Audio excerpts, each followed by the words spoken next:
Finally আরো একটি Chinese brand তাদের আধিপত্য বিস্তারে বাংলাদেশের বাজারে লঞ্চ করতে যাচ্ছে তাদের 250 সিসির হায়ার সিসির বাইক। রিসেন্টলি লঞ্চ হওয়া সিএফ মোটো 250 SR বাইকটির লুকস, পারফরমেন্স এবং প্রাইস বাইক প্রেমীদের মধ্যে জায়গা করে নিয়েছে।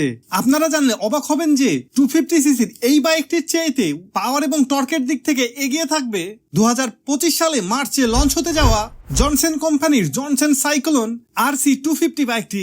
বাইকের সম্পর্কে পরে চলেন আগে কোম্পানি সম্পর্কে কিছুটা জেনে নেওয়া যাক। জনসন কোম্পানিটি প্রতিষ্ঠিত হয় 1992 সালে। চীনের চংকিং শহরে এটির প্রধান কার্যালয় অবস্থিত।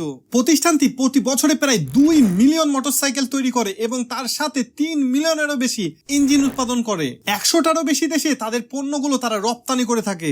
ব্র্যান্ডটির সম্পর্কে আরো একটি মজার তথ্য হচ্ছে জনসন অন্যতম বাইক ব্র্যান্ড হার্লি ডেভিডসনের সাথে পার্টনারশিপ রয়েছে। জনসন বহুল পরিচিত তাদের অসাধারণ ডিজাইন এবং লো বাজেটে ইউনিক সব মোটরসাইকেল অফার করার জন্য। খুশির খবর হলো এ বাইকটি কিন্তু অলরেডি বাংলাদেশের বাজারে চলে এসেছে, এখন শুধু লঞ্চিং এর পালা। আপনাদের মতে বাংলাদেশের বাজারে বাইকটির দাম কত হওয়া দরকার তা অবশ্যই কমেন্ট করে জানাতে ভুলবেন না। যদিও বাইকটির দাম আমার জানা আছে, তবে সেটি আমি সিক্রেটই রাখছি। চীনের বিখ্যাত 5টি বাইক ম্যানুফ্যাকচার কোম্পানির মধ্যে এটি একটি। জনসন কোম্পানি মূলত মোটরসাইকেল, স্কুটার এবং ইঞ্জিন উৎপাদন করে থাকে। এছাড়াও তারা ইলেকট্রিক বাইক এবং 3 হুইলার তৈরি করে। জনসন চীনের বাইরে অনেক দেশে তাদের আধিপত্য বিস্তার করে ফেলেছে, যেমন ল্যাটিন আমেরিকা, আফ্রিকা এবং এশিয়াতেও তারা শক্তিশালী বাজার তৈরি করেছে। বাংলাদেশের বাজারে তারা কতটা আধিপত্য বিস্তার করতে পারবে তা অবশ্যই আপনারা কমেন্ট করে জানাবেন।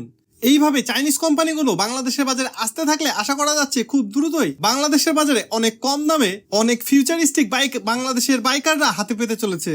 আপনারা কারা আছেন যারা এখন পর্যন্ত অপেক্ষায় আছেন কবে বাংলাদেশের বাজারে কাওয়াসাকির বাইকগুলো লঞ্চ করা হবে, তারা অবশ্যই কমেন্ট করে জানাতে ভুলবেন না।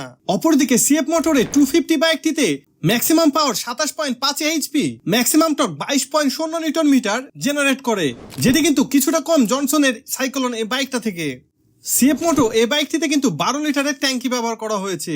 অপরদিকে জনসনের এই বাইকটিতে কিন্তু 13 লিটারের বড় ফুয়েল ট্যাঙ্ক ব্যবহার করা হয়েছে। তার মানে বুঝতে পারছেন চারিদিক থেকে কিন্তু এই বাইকটি সিএফ মোটরসের চেয়েতেও ভালো হতে চলেছে। তবে বাইকটিকে দেখলে কিন্তু অনেকটাই নকল নকল মনে হচ্ছে কোনো বাইকের যেন মডেলটা কপি করা হয়েছে। আপনারা কমেন্ট করে জানাবেন আসলে কোন বাইকটির মতো লাগছে। সিএফ মোটো বাংলাদেশের বাজারে লঞ্চ করার পরে বাইকারদের মনে যেভাবে জায়গা করে নিয়েছে, এখন শুধু দেখবার পারা জনসন তাদের বাইকগুলোর মাধ্যমে বাংলাদেশের বাইকারদের মধ্যে কতটুকু জায়গা করে নিতে পারে। জনসন সাইক্লোন RC 250 সিসির এ বাইকটির ফুল স্পেসিফিকেশন জানতে হলে অবশ্যই কমেন্ট করে জানাবেন। আমি নেক্সট ভিডিওতে এ বাইকটির ফুল স্পেসিফিকেশন নিয়ে আলোচনা করব। তো বাইক রিলেটেড নিত্য নতুন ভিডিও পেতে আমাদের পেজটিকে ফলো করে দিবেন। তো আজকে পর্যন্ত সবাই ভালো থাকবেন, সুস্থ থাকবেন, খোদা হাফেজ।